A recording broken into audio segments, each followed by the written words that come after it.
I want to tell you about two books that look almost identical on the surface but reveal something profound about power, civilization, and the moment you realize you're not as free as you think you are.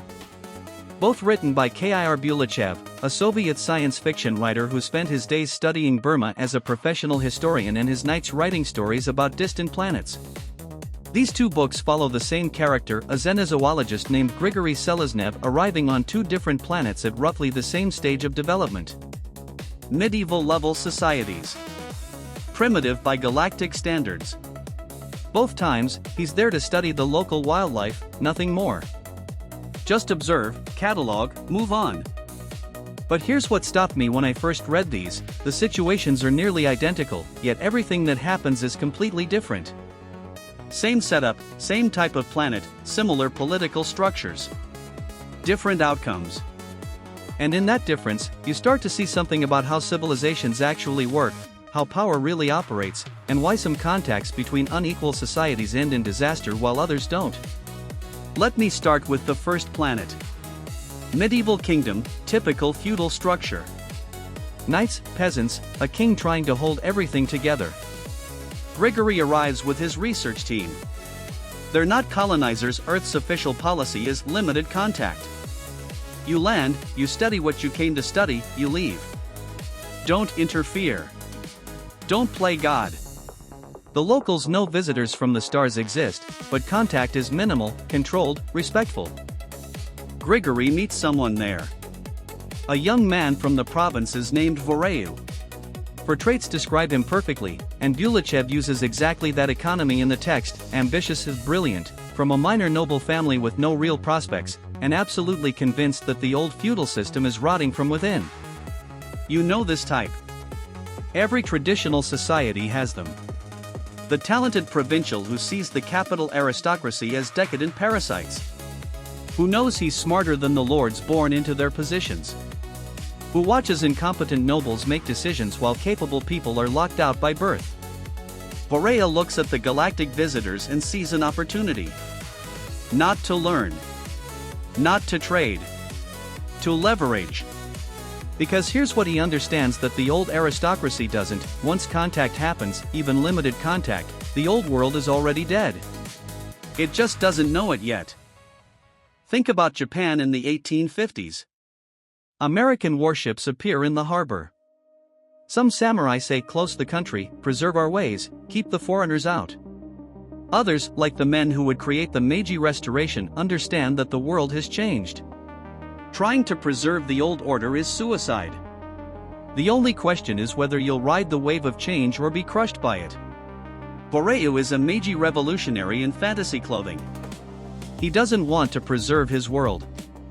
He wants to tear down the power structure that keeps him and people like him locked out. And the arrival of galactic civilization gives him the tool he needs. But here's where it gets interesting. Voreu isn't crude about it. He doesn't try to steal Earth technology. He doesn't beg for weapons. Instead, he does something far more sophisticated. He manipulates the symbolic foundations of his civilization's power structure. See, this kingdom has foundation myths. Stories about giants who came from the sky in ancient times and taught humans the basics of civilization. Law. Agriculture. Metallurgy. These myths legitimize the current order. The king's authority traces back to those mythical culture bringers. Voreu engineers a crisis. He makes it look like the ancient giants are returning, angry at how their teachings have been corrupted. He positions the old aristocracy as violators of the ancient ways. And he positions himself, through carefully staged events and brilliant psychological manipulation, as the defender of true civilization against superstitious corruption. The genius is this: he's actually a complete rationalist. He doesn't believe in the myths at all. But he understands that everyone else does. So he uses their belief system as a weapon against them. He creates a religious crisis that only he can resolve, and in resolving it, he consolidates emergency powers and becomes the reformer who saves civilization from its own backwardness. It's a bloodless revolution achieved through symbolic manipulation. And it works because Voreu has something the aristocrats don't: intent. Agency. A plan. He's what I'd call a player rather than an observer. Most people, even smart people, are observers. They watch things happen. They react. They adapt to circumstances. A player has a zamysel, a Russian word that's hard to translate exactly. An intent. A design. A plan that shapes reality rather than just responding to it. Grigory, watching all this unfold, is horrified and fascinated. Because Varela clearly used the presence of galactic civilization, used Grigory himself as a prop in his revolutionary theater. Earth's policy is non-interference, but just by being there, just by existing, they became tools in a local power struggle. And here's the uncomfortable question: was Varela right to do it? The old system was genuinely rotten. Talented people were wasted. The society was stagnant. Change was necessary. Should he have waited for gradual reform that might take centuries? Or was he justified in using any available lever to force necessary change? The book doesn't give you an easy answer.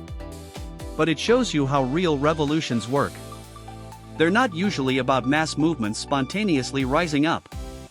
They're about brilliant, ambitious individuals who recognize historical forces they can leverage. Who see a moment of instability and drive a wedge into it. Now, the second planet.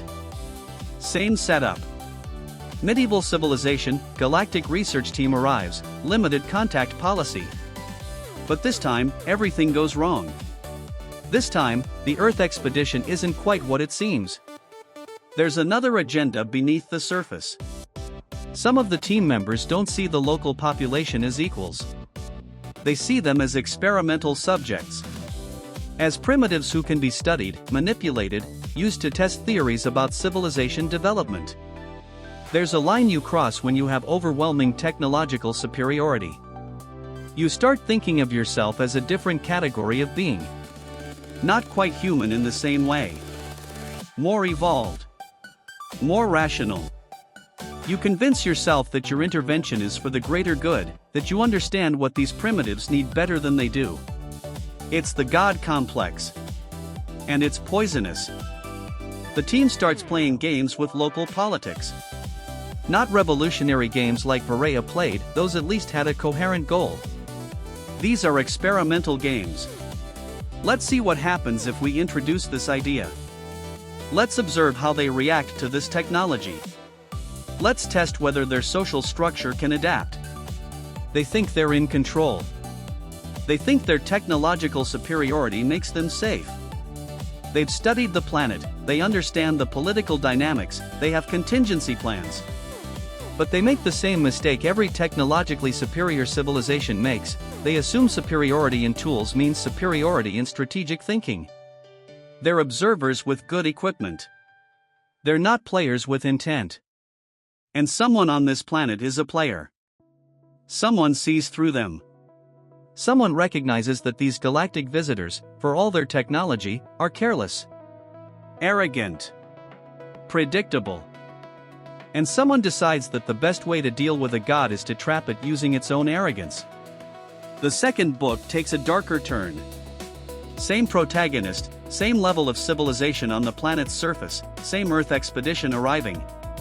But this time, everything goes wrong. In the first book, the Earth team treated the locals as equals. They married into the society. They shared knowledge carefully. They became part of the people they encountered, not gods standing above them. And that made all the difference. In the second book, the Earth expedition treats the locals as experimental subjects. They're studying them, observing them. They have good intentions, sure. They're scientists, not conquerors. But there's this fundamental distance. This invisible wall between us the advanced and them the primitive. The locals aren't stupid. They sense it immediately. And one of them, just as brilliant as Varela but working from a completely different position, starts to see the Earth visitors not as teachers or partners, but as a threat that needs to be neutralized. Bulychev shows you something really uncomfortable here. He's saying, the attitude matters more than the actions. You can arrive with all the noble intentions in the world, with carefully designed protocols, with anthropological sensitivity training. But if deep down you think of yourself as superior, as the adult in the room, as the one who really understands what's happening while they're just subjects of study, that poison seeps through everything you do. I've seen this pattern in my own work. Not with civilizations, obviously, but with knowledge transfer between different levels of expertise. When an expert enters a situation thinking, "I'm here to help these people who don't know better," versus "I'm here to work with people who understand their context better than I ever will," that shift in internal framing changes everything. The locals always pick up on it. Not through what you say. Through 1,000 tiny signals in how you carry yourself. The protagonist in the second book doesn't realize what's happening until it's too late. He thinks he's being respectful. He thinks the protocols are working. But he's operating from a fundamentally flawed position. He believes his technological advantage gives him a clear view of the situation. He's mapping the territory, studying the power structures, documenting the customs. Meanwhile, the local player, let's call him the antagonist, though Bulychev makes it more complicated than that, is doing something completely different. He's not trying to understand the Earth visitors as anthropological subjects. He's trying to destroy them as threats to his civilization's autonomy. And here's where Bulychev delivers the real insight: technological superiority creates a specific kind of blindness. When you have overwhelming power, you stop thinking in terms of threats. You start thinking in terms of problems to be managed, situations to be optimized, outcomes to be shaped. The Earth expedition has force fields. They have aircraft. They have medical technology that looks like magic. They're completely safe from any direct attack. So they stop thinking about intent. They stop tracking what the locals are actually planning. This is the vulnerability that advanced civilizations always develop. I saw it described in a book about Roman military defeats. The Romans kept losing to barbarian tribes not because the barbarians were stronger, but because the Romans stopped believing they could actually lose. That mental shift, from "we need to understand what they're planning" to "we just need to execute our plan correctly," that's where the trap opens. The local antagonist in Bulychev's second book understands this instinctively.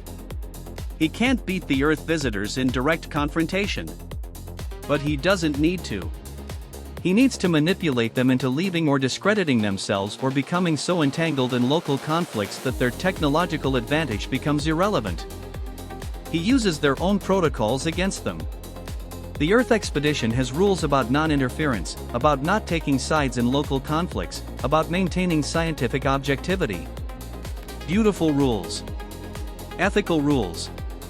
The kind of rules that show up in every first contact scenario in science fiction, from Star Trek's Prime Directive onward. So he creates situations where following the rules becomes impossible. Where maintaining neutrality means enabling atrocity. Where scientific objectivity means watching preventable disasters unfold. He turns their ethical framework into a cage. There's a particular scene that stays with me. The Earth expedition knows, they have proof, that a certain local faction is about to massacre a village. They can prevent it easily. Their aircraft could be there in minutes. Their presence alone would stop the violence. But intervening would violate their protocols. It would mean taking sides in a local conflict. It would compromise their position as neutral observers and helpers. So they debate. They send messages back to Earth asking for guidance. They convene meetings about the ethical implications. And while they're debating, the massacre happens. The local antagonist knows they'll debate. He's counting on it. He's not just fighting the Earth visitors, he's fighting their entire civilization's accumulated wisdom about how to handle first contact scenarios. And he's winning because he's not constrained by that wisdom. He's playing a completely different game. Bulychev is doing something really sophisticated here. He's not saying protocols are bad. He's not arguing for cowboy interventionism. He's showing how any rule system, no matter how carefully designed, can be exploited by someone who understands its internal logic better than the people following it. This happens in organizations all the time. The rules designed to prevent abuse become the tools of abuse in the hands of people who study them carefully enough. Not because the rules are bad, but because any fixed system creates predictable patterns, and predictable patterns can be manipulated. The Earth protagonist slowly realizes he's losing. Not losing in any conventional sense, the expedition is still completely safe, still technologically superior, still protected by their force fields. But they're losing the thing they came to do. They're not helping. They're not building bridges. They're becoming an obstacle to the very people they wanted to support. And the brilliant, terrible thing the antagonist does, he makes them complicit. Every time they follow their protocols and stand aside, they enable him. Every time they intervene and break their rules, they prove they're not trustworthy. He's constructed a perfect trap where any move they make serves his purposes. This is what Bulychev means about the danger of considering yourself godlike. It's not just about arrogance, though that's part of it. It's about the structural position you put yourself in. When you set yourself up as the one with superior knowledge, superior ethics, superior technology, you create a target. You announce your constraints. You show exactly where you can be pushed. The locals in the first book didn't need to push. The Earth expedition integrated. They became family. They had skin in the game, not as superior beings helping inferior ones, but as people joining a community and inheriting its problems as their own problems. In the second book, that integration never happens. The wall stays up. Observer and observed. Advanced and primitive. Helper and helped. And that wall, that fundamental separation, is what makes everything fall apart. I think about this a lot in terms of how knowledge institutions operate in the world. Universities, research organizations, development agencies. They arrive in communities with expertise and resources and good intentions. But if they maintain that separation, that sense of we're here to study you or we're here to fix you, it curdles. Even when the help is real, even when the expertise is genuine, the underlying relationship is poisoned. The only interventions that work long-term are the ones where the distinction dissolves. Where the outsiders become insiders, marry into the community, have children who belong to both worlds. Where their success and the community's success become actually the same thing, not just rhetorically aligned. Bulychev wrote these two books as mirrors. Same setup, opposite outcomes. He's showing you that the technology level doesn't matter. The good intentions don't matter. What matters is whether you position yourself as God or as human. I've been thinking about why that approach, treating people as experimental subjects, goes so wrong so quickly. And I keep coming back to something I noticed in both books, something Bulychev understood from his work as a historian studying Burma and colonial encounters. When you position yourself as godlike, you don't just change how you see others. You change how you see yourself. And that transformation is the real danger. In the first book, the protagonist marries into the local society. That's not just a romantic plot device. It's a complete ethical recalibration. The moment you marry someone, their people become your people. Their problems become your problems. You can't stand outside and observe anymore. You can't run experiments. You're inside the system now. The marriage transforms the entire moral framework from intervention to participation. It's no longer us helping them or us studying them. It's just us. The advanced civilization's representative has skin in the game. Real skin. His children will be part of this world. His wife's relatives are his relatives now. When the society faces a crisis, he can't just take notes and watch how the experiment unfolds. His family is at stake. This is the opposite of the God complex. In the second book, the Earth team maintains clinical distance. They have protocols. They have observation guidelines. They're very careful about contamination of the experiment. And that distance, that careful, well-intentioned scientific distance, is exactly what allows them to be manipulated. Because they're not players anymore. They're observers. And observers, no matter how technologically advanced, will lose to players every single time. The local antagonist in the second book understands this immediately. He looks at these godlike visitors from the stars and sees not gods but resources. Tools he can use. He doesn't worship them or fear them the way others do. He studies them, figures out their protocols, their ethical constraints, their patterns of behavior. And then he plays them like an instrument. There's a particular kind of strategic thinking that Bulychev is illustrating here. It's what I'd call double intent strategy. The plan you show conceals the actual plan. You operate on multiple layers simultaneously. The antagonist presents himself as a conservative traditionalist, deeply concerned about maintaining ancient customs. He performs this role perfectly.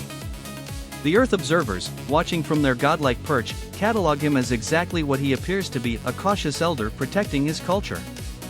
Meanwhile, his actual plan is the exact opposite. He's a revolutionary who wants to shatter the old order. But he can't do that directly. He doesn't have the power. The entrenched aristocracy is too strong. But he does have access to godlike visitors with advanced technology and strict ethical protocols. So he manufactures a crisis that forces the Earth team to intervene according to their own rules. He uses their ethics as a weapon against them. He positions himself as the defender of rational progress against superstitious traditionalism, knowing they'll support him because that fits their worldview. And in the chaos of the crisis he creates, he consolidates emergency powers. It's brilliant. It's also a move we've seen throughout human history. Revolutionary leaders using external disruption as leverage to destroy entrenched power structures. The French Revolution. The Bolsheviks. The Meiji Restoration in Japan. Same pattern. What makes Bulychev's version interesting is that the external disruption comes from genuinely superior beings. They really are more advanced. They really do mean well. They have actual ethical guidelines designed to prevent exactly this kind of manipulation. And none of it matters. Because they're playing God. And when you play God, you stop tracking the agency and intent of the people around you. You see them as subjects, not players. You monitor their behavior, not their strategies. The godlike stance creates a blind spot. You're so far above the situation that you can't see the ground-level maneuvering happening right beneath your feet. I think this is what Bulychev saw in colonial history. The British in Burma. The French in Indochina. The Portuguese, the Dutch, wherever you look. These weren't stupid people. They had sophisticated administrative systems. They often had genuinely good intentions, at least by their own lights. But they positioned themselves as godlike civilizers, and that position made them predictable. Made them blind to the complex political games happening in the societies they thought they controlled. Local leaders would play different colonial powers against each other, or play different factions within the colonial administration against each other. They present one face to the colonizers while organizing completely different agendas beneath the surface. The colonizers, from their godlike perch, would often not even notice until it was too late. There's something else Bulychev is exploring here, something about the nature of power and danger. He makes the point explicitly in the text: being a czar, being a king, being in a position of ultimate power, these are actually the most dangerous professions in human society. Because power invites violence. The person with the most power faces the most danger. Always. When you position yourself as godlike, when you claim superiority over others, you're not making yourself safe. You're painting a target on your back. You're creating the conditions for your own downfall. The protagonist in the first book, who marries in and becomes part of the society, is actually in a safer position than the godlike observers in the second book. He's won people over through cultural appeal, through becoming one of them. He's not standing above them claiming superiority. He's standing beside them, or even below them in some ways, learning their customs, respecting their knowledge.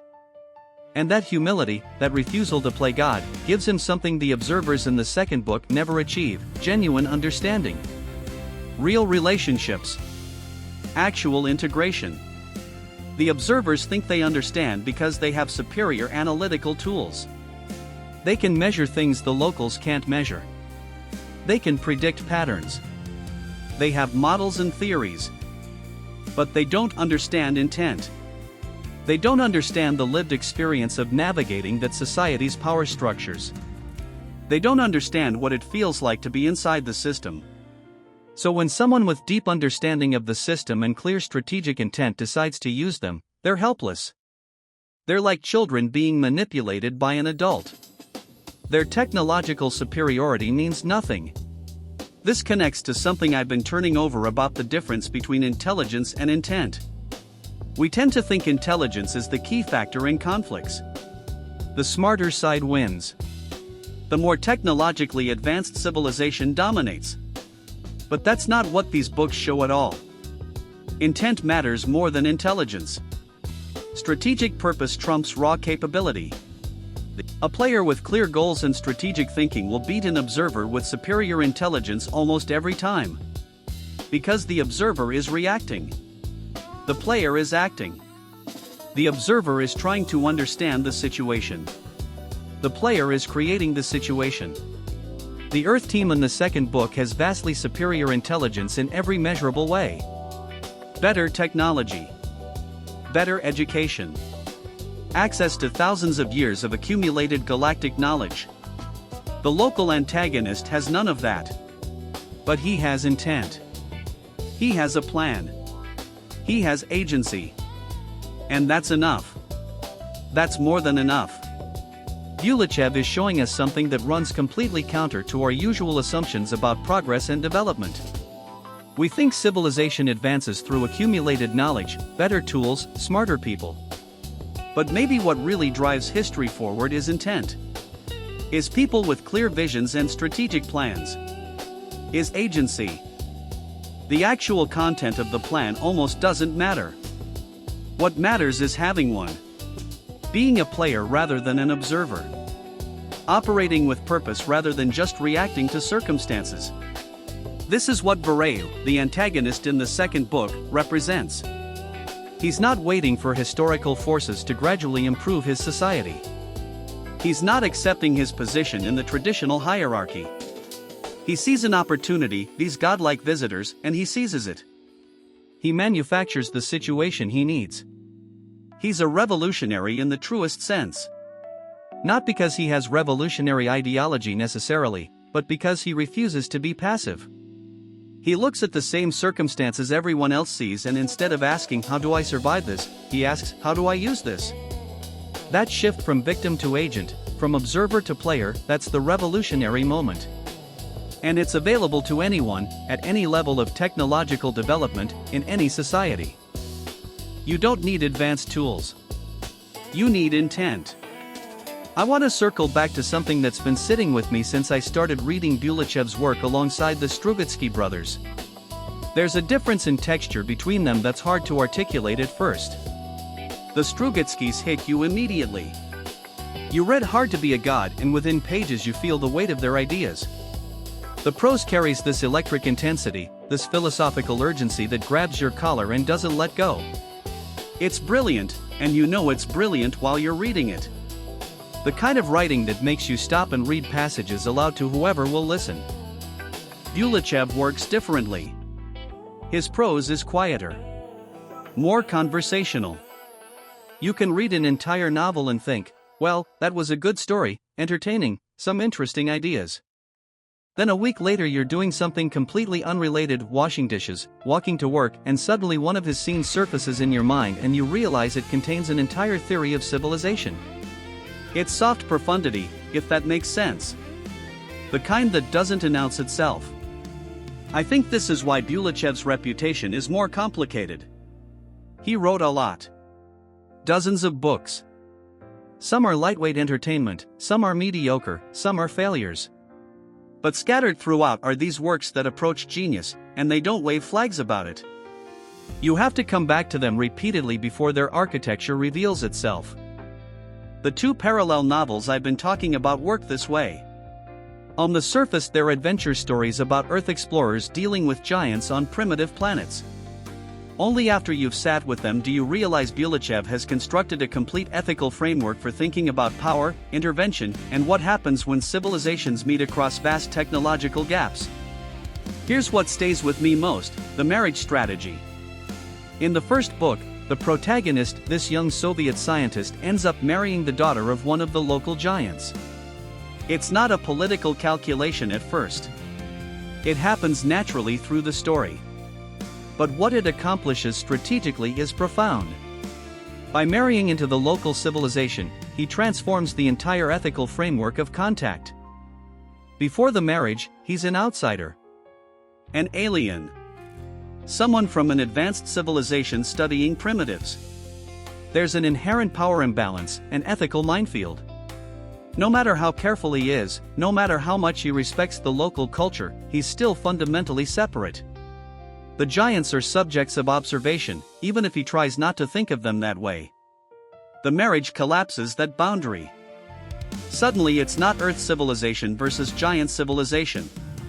It's family. His wife's people are his people now. Their problems are his problems. Their future is his children's future. The ethical framework shifts from how should advanced civilizations treat primitive ones to how do we build a good society for everyone who lives here. It's no longer intervention from outside. It's participation from inside. This completely changes what kinds of actions are legitimate. As an outside observer, even a well-meaning one, you're always playing God to some degree. Making decisions about what's best for people who didn't ask for your input. But as family, as someone whose life is genuinely intertwined with theirs, you have legitimate stakes. You're not imposing progress from outside. You're negotiating the future with people you're bound to by the most basic human ties. Bulychev understood something crucial here. The moment you stop being a god and become one people, the whole problem transforms. Most of the ethical contradictions of intervention evaporate. Not all of them, there are still questions about what knowledge to share, what changes to advocate for, but the framework shifts from power to kinship. And kinship has its own logic, its own ethics, that are much older and more stable than any theories about how advanced civilizations should handle contact protocols. I think about historical parallels to this. Not colonization, colonizers almost never genuinely became part of local societies. They maintained separation, kept their identities as superior, went home to Europe eventually. Even when they took local wives, it was usually concubinage, not true marriage between equals. But there are other examples. Traders who married into foreign societies and became mediators between worlds. Explorers who genuinely joined indigenous communities and stopped thinking of themselves as separate. Religious converts who didn't just adopt new beliefs but integrated completely into new civilizations. The pattern is always the same: full integration works where maintained separation fails. Not always in obvious ways. It's not that integrated people necessarily accomplish more or preserve more. But they avoid the specific catastrophes that come from playing God. They don't make the mistakes that observers make when they forget that the people they're watching have their own intentions, their own plans, their own agency. Because when it's your family, you never forget they're full human beings. You might disagree with them, fight with them, think they're wrong about important things. But you can't reduce them to subjects of study.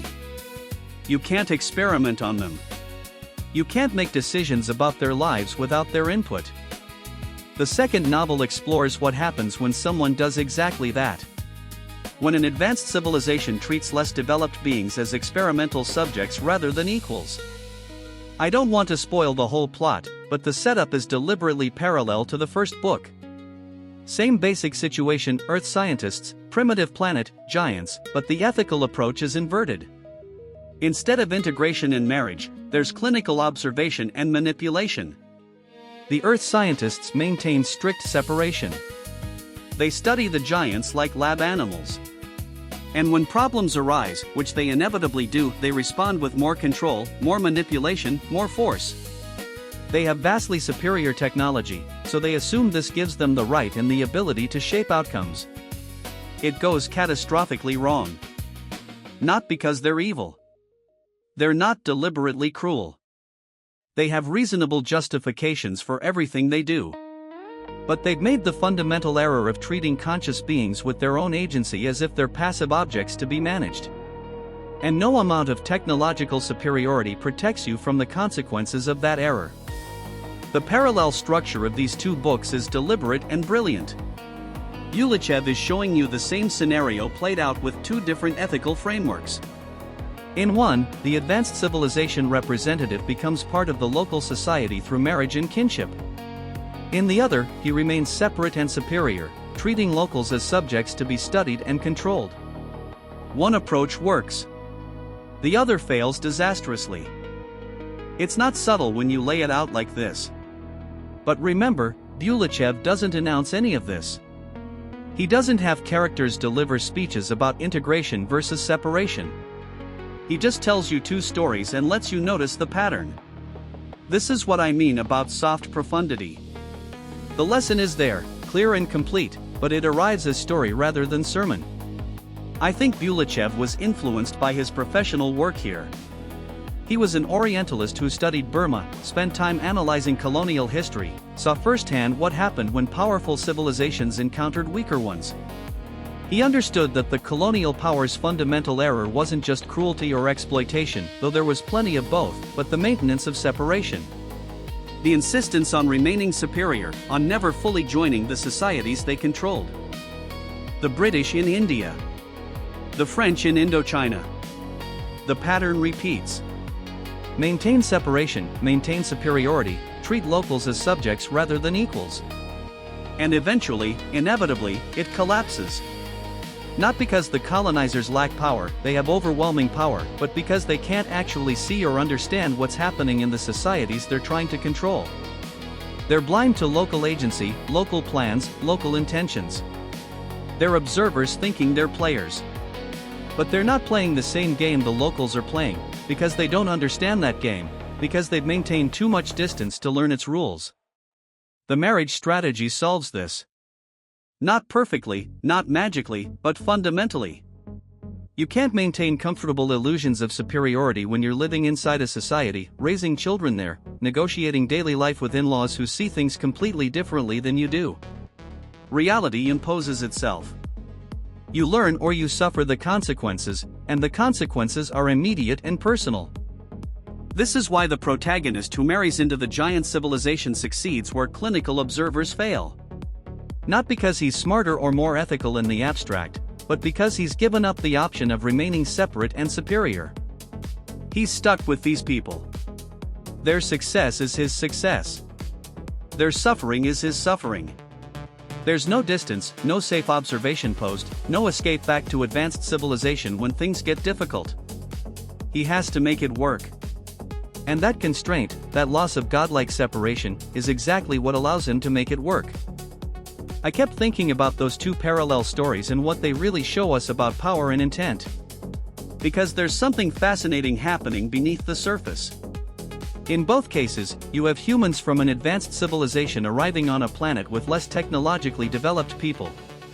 In both cases, the locals initially have no chance in a direct confrontation. But the outcomes couldn't be more different. The first story, the one where our protagonist marries into the local society, he wins everything. He transforms the planet, helps shepherd it toward galactic integration, survives multiple assassination attempts, and fundamentally changes the trajectory of an entire civilization. The second story, where the humans maintain their clinical distance and treat the locals as research subjects, ends in complete disaster. The humans get outmaneuvered, people die, and their entire project collapses. Now, the surface reading is obvious. One approach is ethical, the other isn't.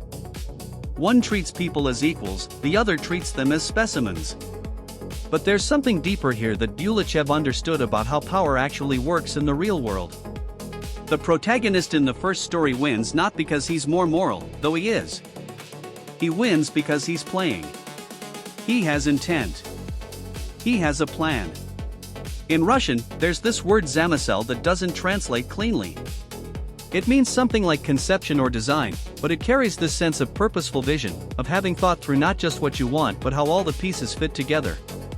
The protagonist has zamysel. He knows what he wants to accomplish and he's willing to commit everything to it. The scientists in the second story? They're observers.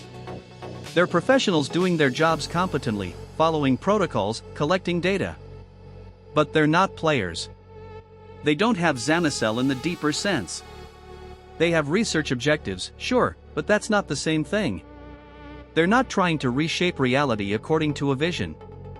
They're trying to understand reality while keeping their hands clean. And this is where it gets interesting. Because the locals in the second story, the supposedly primitive civilization, they're not all primitives in the cognitive sense. Some of them are extremely sophisticated strategic thinkers. They just have less technology. And when a player with Zamicel faces off against an observer with superior technology, the player wins. I saw this pattern described once in a book about military strategy. The author was analyzing why technologically superior forces sometimes lose to inferior opponents.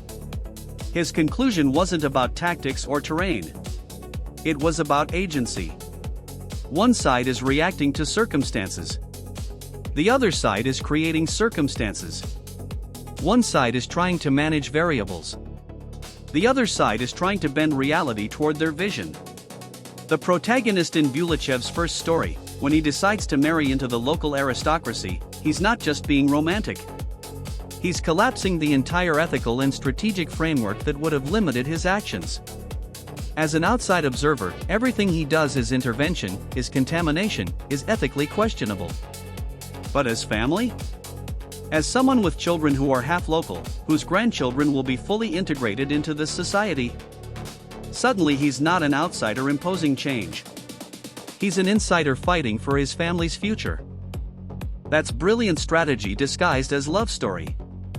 And it's precisely the kind of layered intent that separates basic players from sophisticated ones. Because here's the thing about advanced strategic thinking, you never show your real plan.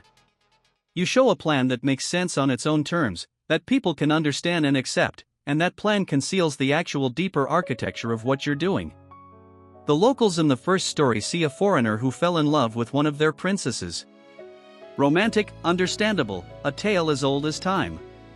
What they don't see until much later is that this creates a structural transformation in the entire intervention paradigm. By the time they understand what's happened, it's already done, and it wasn't even sneaky because it was all completely genuine. That's the beauty of it. Compare that to the scientists in the second story. They're trying to maintain boundaries. They want to study without contaminating. They want to observe without participating. And strategically, this is a disaster, because it means they're not integrating their interests with local interests. They remain fundamentally foreign, fundamentally other. Which means that any local player with sufficient intelligence can model them as an external threat and plan accordingly. I remember reading about the Mongol conquests. One thing that struck me about Genghis Khan's strategy was how much effort he put into intelligence gathering. He wanted to understand the internal politics of every place he planned to attack. Who had grievances? Who was ambitious but blocked? Who would benefit from the old order collapsing? And then he'd offer those people deals. He'd integrate their interests with his conquest. The genius of that approach isn't just divide and conquer. It's something deeper. It's understanding that power isn't just about force. It's about aligned interests. If you can make your victory serve someone else's ambitions, they'll help you win. And suddenly you're not an outside invader facing unified resistance. You're a catalyst in an internal transformation that was waiting to happen. Vareo in the first story, the local revolutionary who uses galactic contact to destroy the old aristocratic order, he's exactly that kind of figure. The protagonist from Earth doesn't create Vareo's ambitions. Those ambitions were already there, frustrated by the existing power structure. The arrival of galactic contact just provides leverage. It proves that the old order is obsolete. It demonstrates that there are alternatives. It shifts what's possible. And the protagonist is smart enough to recognize Vareo not as a threat but as a force moving in a similar direction. Their interests align. They're both progressives in their own contexts. So instead of conflict, you get cooperation, or at least parallel action that serves both their purposes. The scientists in the second story never develop those relationships. They never identify local players with aligned interests. They never integrate themselves into the political landscape. They stay separate, which means they stay vulnerable. There's a concept in game theory about common knowledge. It's not enough for something to be true. It's not even enough for everyone to know it's true. Everyone has to know that everyone knows. That's when it becomes common knowledge and can actually shift behavior. When an advanced civilization makes contact with a primitive one while maintaining clear separation, what becomes common knowledge? That there's an unbridgeable gap. That we and they are fundamentally different categories. That creates a political reality that's almost impossible to navigate peacefully, because every interaction is between categories, not between individuals. But when the protagonist in the first story has children with a local princess, what becomes common knowledge? That the categories are permeable. That advanced and primitive aren't permanent identities. That these are just people at different points in the same spectrum. That changes everything politically. I think this is what Bulychev understood about colonialism from studying Burma.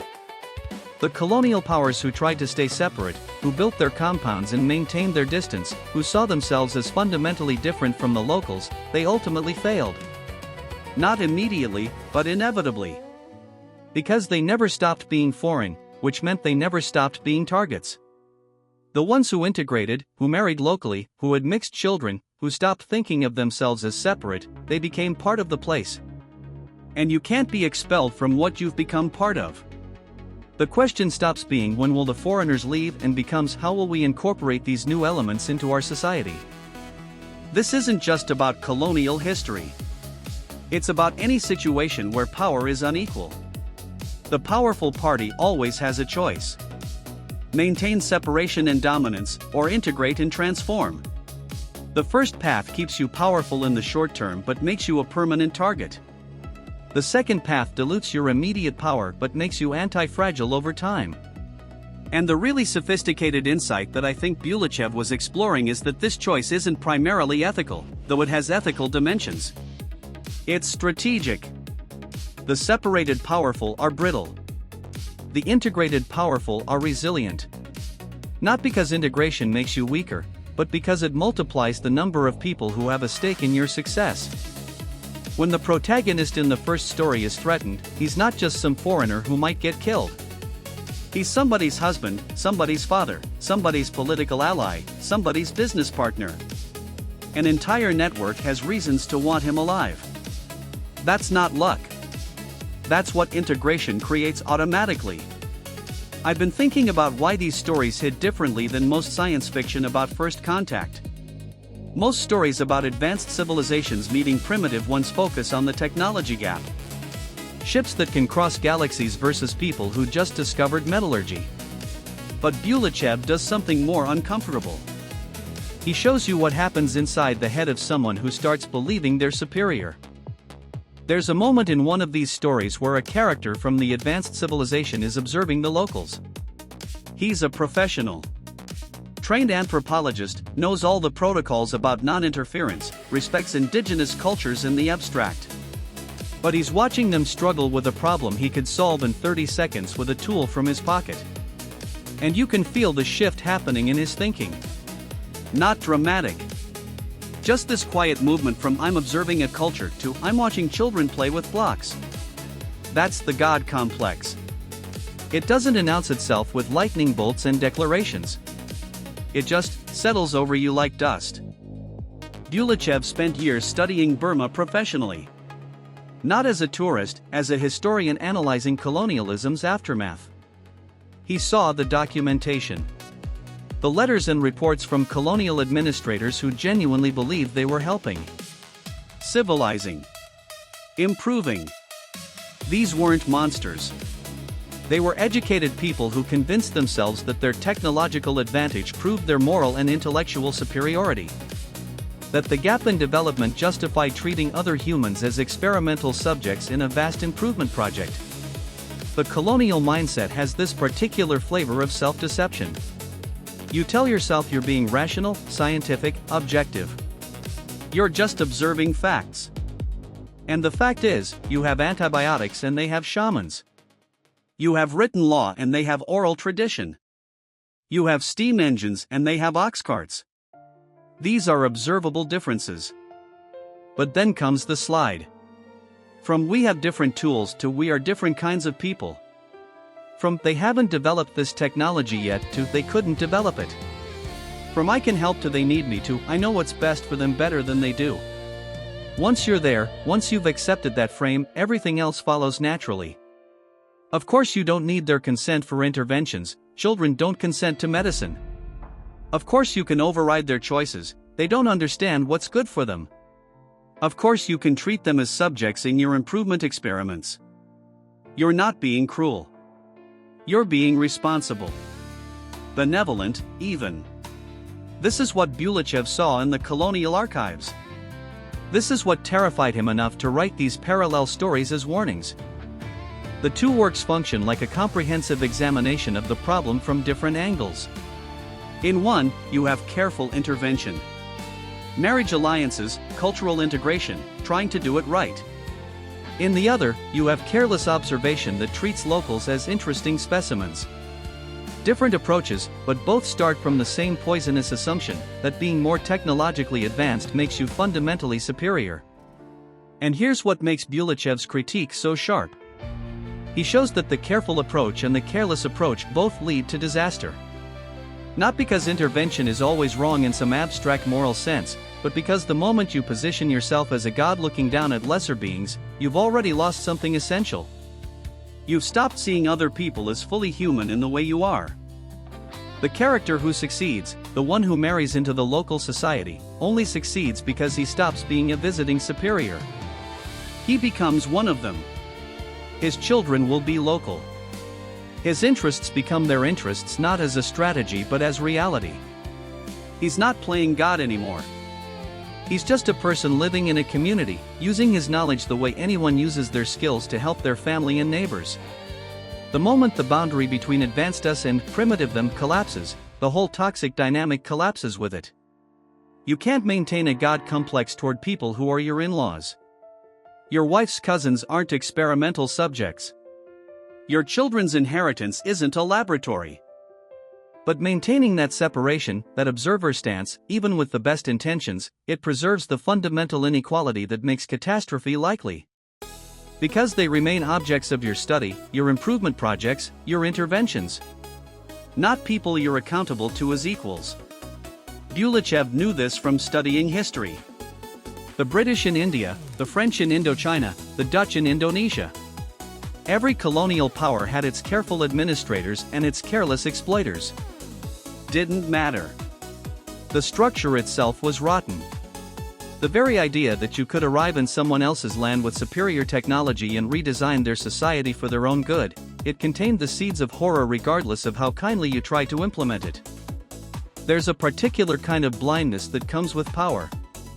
When you can solve problems easily that others struggle with, you start thinking the solution is obvious. And if it's obvious to you but not to them, well, clearly they're not seeing properly. You have to help them see. For their own good. But what looks like obvious progress to you might be destroying something you don't understand. The careful colonial administrator sees the blood feud system as barbaric violence that must be replaced with civilized law. He doesn't see that in a society without state power, blood feud serves as the distributed enforcement mechanism that makes social cooperation possible. He sees superstition where there's actually sophisticated environmental knowledge encoded in ritual. He sees chaos where there's actually a different kind of order. And even if he's right, even if his system genuinely is better in some objective sense, the fact that he's imposing it from outside, from a position of unchallengeable power, poisons the whole process. Because the locals aren't learning and choosing. They're being subjected to someone else's plan for them. This is why Bulychev makes both approaches fail in his stories. The careful progressive who thinks he can guide development gently, he fails. The careless observer who thinks he can just watch and document, he fails too. Because both are operating from that God position. Both have accepted the premise that their advancement makes them qualified to make decisions about other people's futures. The only one who doesn't fail is the one who gives up being a god entirely.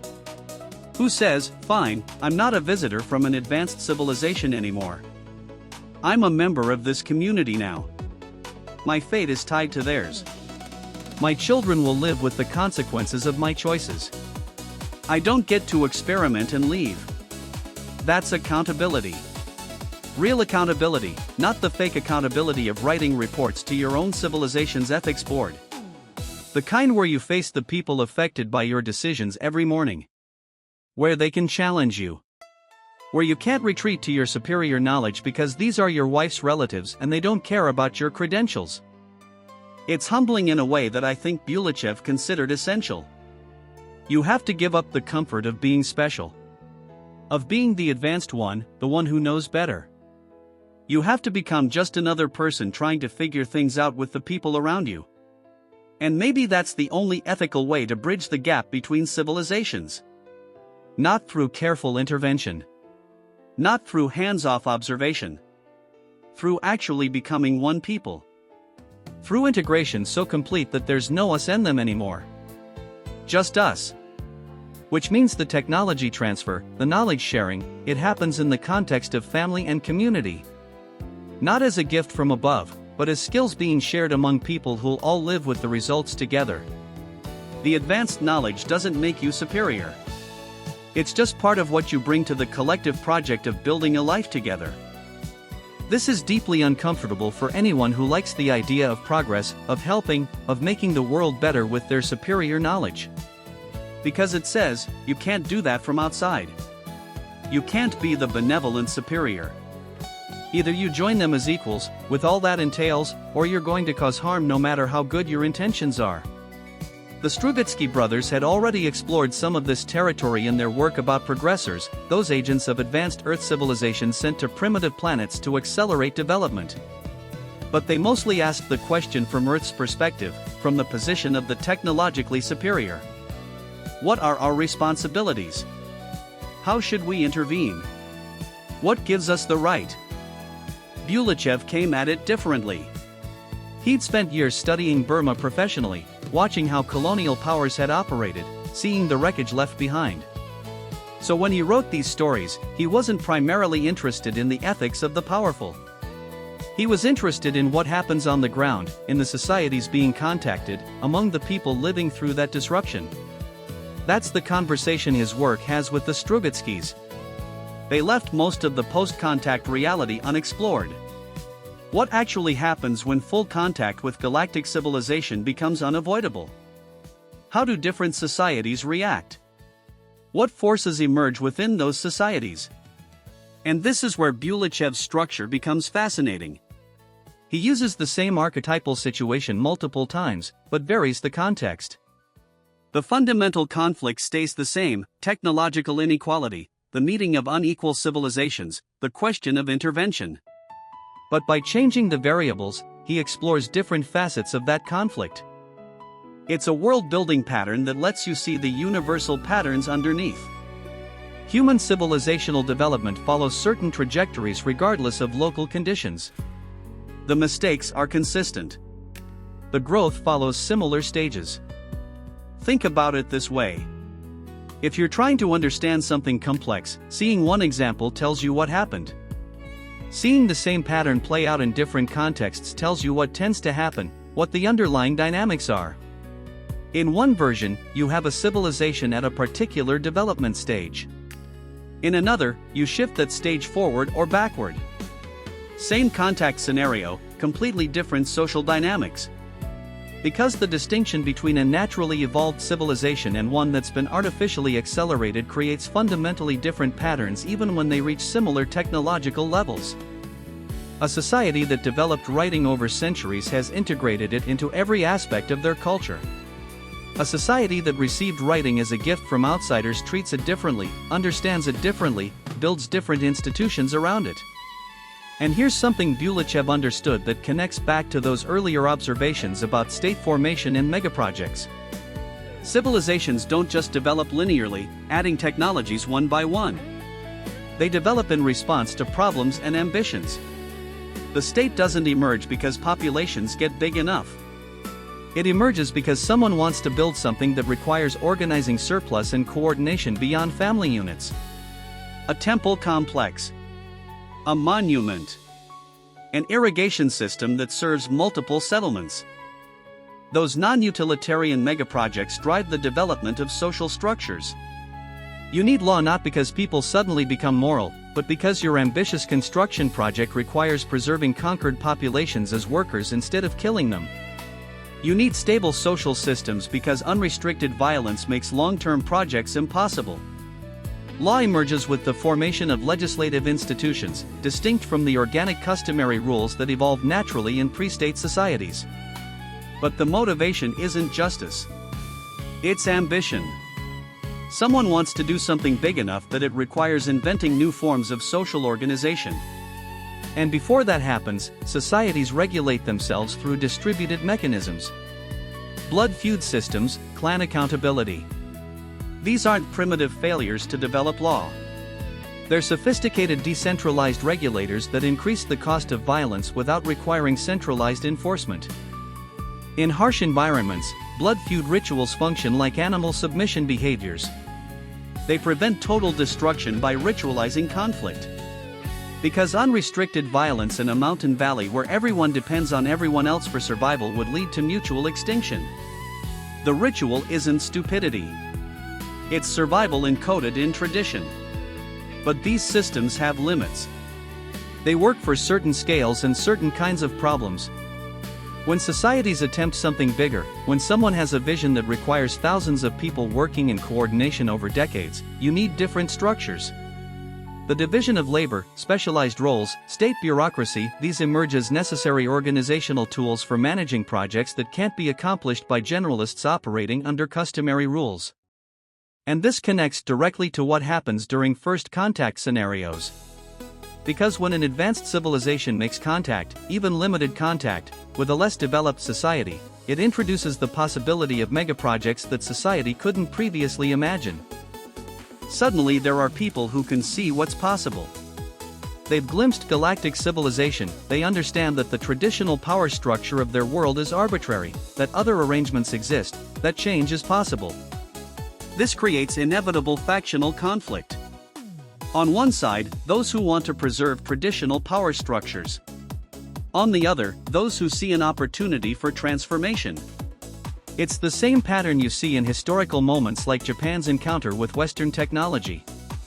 The arrival creates revolutionaries not because the foreigners directly encourage revolution, but because the mere existence of an alternative destroys the inevitability of the current system. Boreu, in Bulychev's work, represents this perfectly. He's the ambitious provincial revolutionary who uses external disruption as leverage. He doesn't love galactic civilization for itself. He recognizes it as a force that can destroy the entrenched aristocratic power that blocks his advancement. This is revolutionary psychology that you see repeated through history. Support for external disruption doesn't come from pure ideology. It comes from recognizing inevitable historical forces you can leverage for personal advancement, refusing to wait for gradual change. The French Revolution, Soviet Bolshevism, these were attempts at forced acceleration of societal progress. Progressorism in the political sense. And that creates the fundamental divide in approaches to civilizational intervention. Limited contact doctrine says you support natural development. You don't force acceleration. Progressorism says development can and should be forced, that waiting for natural evolution causes unnecessary suffering. But here's what Bulychev shows through his parallel structures. Once contact occurs, even in limited form, it irreversibly destroys the old order. The change cannot be reversed regardless of isolationist efforts. Progress becomes inevitable. Not progress in the moral sense necessarily.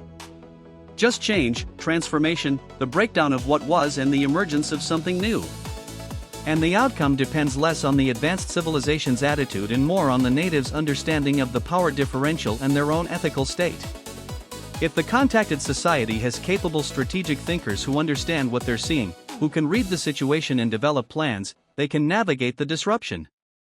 If they're led by people who mistake technological superiority for fundamental superiority, who become cargo cult followers, the outcome is very different. When a small powerful minority exists within a large less developed majority on the majority's home territory, structural inequality creates inevitable conflict regardless of the minority's intentions. Good intentions from the powerful don't matter. The structure itself generates conflict. because power differentials that extreme warp every interaction. And this is where Berea's genius becomes apparent. He doesn't fight the galactic representatives directly. He positions himself as defender of progress against archaic superstition. He uses the crisis to consolidate emergency powers. It's a classic revolutionary tactic. Weaponize modernization rhetoric against traditional legitimacy. Make the choice appear to be between progress and barbarism, when actually it's between different visions of how power should be distributed. His strategy relies on archetypal symbolism and religious legitimization rather than military force. He strikes at civilization's foundational myths to create mass psychological transformation and delegitimize existing power structures. This is sophisticated strategic thinking. Not just reacting to circumstances, but shaping them. Having a clear plan, a zamicel, that transforms you from victim of circumstances into agent with purpose. And Bulychev shows this operating at multiple levels. Berea displays the opposite of his true intentions. By appearing conservative and cautious, a revolutionary progressivist can operate without detection and use superior forces for their own ends. The most effective manipulation uses people's existing beliefs as cover for calculated modern objectives. The sophisticated strategist exploits others' belief in mysticism and ancient legends while remaining completely rational themselves. This layered intent, this capacity to create and read multiple levels of design, separates basic players from sophisticated ones.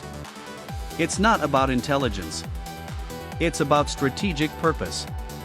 Intent and strategic thinking trump immediate circumstances. Having a clear plan matters more than having superior tools. Less advanced civilizations can outmaneuver more advanced ones through clever planning and will. Technological superiority creates false confidence. You start to believe your advantages are permanent, that you can't be outmaneuvered. But absolute technological superiority creates moral and tactical vulnerabilities. Those who rely on overwhelming power may be unprepared for asymmetric challenges from weaker but more strategically adaptive opponents. I want to talk about what happens inside someone when they go through these experiences. Not the grand strategic chess game, but the actual human transformation. Because Bulychev understood something subtle about how people change. There's a moment in one of these stories where the protagonist, a scientist from Earth, supposedly sophisticated and educated, finds himself paralyzed by fear. Not physical danger exactly. Something deeper. He's faced with a situation where the local people, the ones he's been studying, the ones he thinks he understands, are about to be harmed. And he has the power to help them. But helping means stepping outside his observer role. It means risking his mission, his safety, his comfortable position of being the advanced outsider who takes notes. And he freezes. I've felt versions of that freeze. Different context, obviously. But that moment when you realize you have to choose between your comfort and someone else's survival. Between maintaining your carefully constructed role and actually doing something that matters. What interests me is how Bulychev shows the transformation. It's not a speech. It's not a moment of inspiration. The protagonist starts moving almost despite himself. He sees a child. Or a family. Someone specific. And suddenly the abstract ethical problem becomes concrete. These aren't experimental subjects or representatives of a civilization type. They're people who will die if he doesn't act. The fear doesn't go away. That's important. He's still terrified. But he moves anyway. This connects to something I've been thinking about regarding how we deceive ourselves with rituals and customs. We think we're rational, free-thinking, making choices based on clear reasoning. But we're often trapped in elaborate systems of rules we don't even notice. The scientist in Bulychev's story thought he was following scientific protocols, maintaining proper research ethics, respecting the non-interference directive. All perfectly logical categories. But really he was hiding behind institutional ritual. The ritual of the detached observer. The ritual of proper procedure. The ritual of not getting involved. Every civilization has these hidden rituals. The ones we perform while believing ourselves completely rational. In advanced societies, they're often the most elaborate because we've wrapped them in sophisticated justification. We've built entire philosophical systems to explain why our particular avoidances and habits are actually expressions of higher principle. I saw this when I worked in corporate systems. Everyone believed they were making pragmatic business decisions. But there were elaborate, unspoken rules about what you could say in meetings, who could challenge whom, which problems could be acknowledged and which had to be ignored. Rigid as any tribal ceremony. More rigid, maybe, because tribal ceremonies at least admit their rituals. The protagonist's transformation comes through breaking the ritual. Not through philosophy. Through action. He helps someone at personal cost. And in doing that, something shifts inside him. Bulychev shows this isn't about becoming heroic. It's about becoming real. The person stops performing their role and starts responding to actual circumstances. The ritual framework falls away and you see what's underneath, just a person, frightened and limited, but capable of choosing. There's a related pattern in how Bulychev writes about the local civilizations. The less advanced societies in his stories aren't primitive in the sense of simple. They have their own complex ritual systems. Blood feud codes. Honor requirements. Religious observances. Ways of establishing status and resolving conflicts that look strange to the Earth observers. But here's what the Earth scientists miss initially: those rituals emerged for practical reasons. Blood feud systems, for example, weren't arbitrary superstition. In harsh environments where resources are limited and there's no central authority, unrestricted violence leads to extinction. Everyone dies. So societies develop ritualized ways of handling conflict. You can't just kill whoever offends you. There are procedures. Witnesses. Ways of settling debts that don't spiral into total war. The rituals look irrational from outside. But they're actually sophisticated social technology, evolved over generations to solve real problems. The same is true of submission behaviors. In mountain cultures with blood feud traditions, there are elaborate rituals of yielding, of showing deference, of backing down from conflict. These look like weakness to outsiders. But they function like submission behaviors in animal species. A wolf bares its throat. The fight stops. Because if every fight goes to the death, eventually there are no wolves. Humans do this too, but we wrap it in cultural complexity. Bowing. Verbal formulas. Ways of acknowledging someone's status without actually fighting them for dominance. In harsh environments, these rituals are survival necessities. You need ways to de-escalate, or the whole community dies. What's interesting is that the supposedly advanced Earth scientists have their own submission rituals, their own ways of avoiding conflict, but they don't see them as rituals. They see them as rationality, as professional conduct, as proper procedure. Meanwhile, they view the local customs as primitive superstition. Both are ritual systems that evolved to reduce the cost of internal conflict. One emerged in mountain villages, one emerged in academic institutions. Different contexts, same function. The protagonist's growth involves seeing through both sets of rituals. Not abandoning all structure, that way lies chaos, but seeing clearly what the structures actually are and choosing when to follow them versus when to break them. There's a particular scene that stays with me. The protagonist has to participate in a local ritual that seems absurd to him. Something about blessing a crop or honoring an ancestor. Every instinct of his scientific training tells him this is meaningless superstition. Waste of time. He's tempted to refuse, to explain to these people that their beliefs aren't real. But he's learned enough by this point to see differently. The ritual isn't about the literal content. It's about community cohesion. It's about marking time. It's about giving people a shared experience that reinforces their bonds. The specific beliefs are almost beside the point. And he realizes his own scientific culture has equivalent rituals. Academic conferences where everyone presents research that mostly confirms what everyone already believed. Peer review processes that are as much about social gatekeeping as actual quality control. funding applications with their elaborate formal requirements that supposedly ensure rigor but often just ensure conformity. Not that all structure is meaningless. That's not the point. The point is seeing clearly. His scientific rituals serve real functions, they do help filter out some bad ideas, they do create space for careful thinking. But they're not pure rationality. They're social technology, evolved and designed to serve particular purposes, with their own blind spots and failure modes. The local rituals serve real functions too. They help maintain peace in difficult conditions. They create social cohesion when resources are scarce. They're not less rational. They're rational in a different context. This seeing clearly, this is what enables the protagonist to actually be useful. Not because he brings advanced technology. He does bring that, eventually. But the technology alone would be useless or even harmful without understanding the social context it's entering. I think this is one of Bulychev's quietest, most profound points. Hidden in adventure stories about first contact and primitive civilizations, there's this examination of how we're all trapped in ritual systems we can't see. And how genuine growth, genuine civilization advancement, requires seeing through the rituals without losing the functions they serve. You can't just smash all structure. That's adolescent thinking. But you can't just accept all structure as inevitable either. That's passive thinking. The adult position, the civilized position, is seeing clearly what the structures do, what purposes they serve, what costs they impose.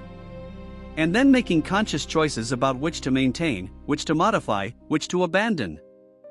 The protagonist learns this not through study but through being forced to navigate between two ritual systems simultaneously. He has to operate in both the Earth's scientific framework and the local cultural framework. And in that double vision, he starts to see both clearly for the first time. That's when he becomes capable of actually helping. Not as a superior being bringing enlightenment to primitives, but as someone who understands that all human societies are trying to solve similar problems with different tools, and sometimes tools can be shared if you understand what problems they're actually meant to solve. I've been thinking about something that keeps appearing in these stories, something that might be the most dangerous idea in both books. It's not about the advanced civilization's technology or the primitive society's violence. It's about what happens to the people who put themselves in the position of God.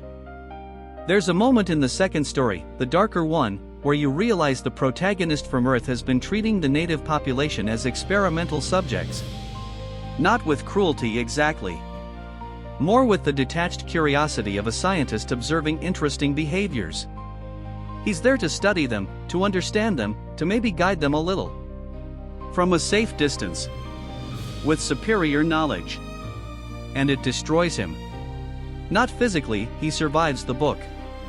But something happens to his humanity in the process of seeing himself as fundamentally above the people he's studying. Bulychev spent years as a professional Orientalist. He studied Burma, wrote his dissertation on Southeast Asian history, worked in institutions that analyzed non-European societies. He saw firsthand what happened when European scholars and administrators approached other cultures with that clinical detachment. The assumption that you could stand outside a society, observe it objectively, maybe improve it a little through your superior understanding. The colonial mindset wasn't always about explicit racism or cruelty. Often it was this softer thing: we're here to study you, to help you, to guide you toward our level of development. We mean well. We're scientists, not conquerors. But there's no meaningful difference in practice. The moment you position yourself as the one who understands while they are the ones who need to be understood, you've created a fundamental inequality that poisons everything that follows. In the first story, with Vareu, there's a completely different dynamic. The protagonist from Earth ends up marrying into the local society. He has children with someone from that world. The boundary between observer and participant dissolves completely. Once you're married to someone, once you have children together, you can't maintain that godlike distance anymore. Her problems become your problems. Her people become your people. Your children belong to both worlds. And that's when things actually start working. Not because the Earth person stops helping, but because the help comes from inside the relationship rather than outside it. It's no longer intervention, it's family members working together. There's a principle here that applies far beyond science fiction. The most dangerous position anyone can occupy is the one where you have power over others without being subject to the same consequences they face. Where you can experiment with their lives while your own life remains safely separate. That's what makes dictatorship dangerous. Not that the dictator is cruel, though many are, but that the dictator lives in a completely different reality than everyone else. The consequences of their decisions fall on others. The Tsar has ultimate power, but as we talked about before, that also makes them the most endangered person in the whole system. Everyone around them has an incentive to manipulate or remove them. The Tsar can't trust anyone. Can't have real relationships. Can't know if people are telling the truth or just managing the person who holds their fate. It's a position that inevitably dehumanizes whoever occupies it. Bulychev shows this happening to the protagonist in the darker story. The moment he starts thinking of himself as the advanced observer studying primitive subjects, he loses the ability to see them as fully human. They become interesting cases. Data points. Examples of social development stages. And they feel it.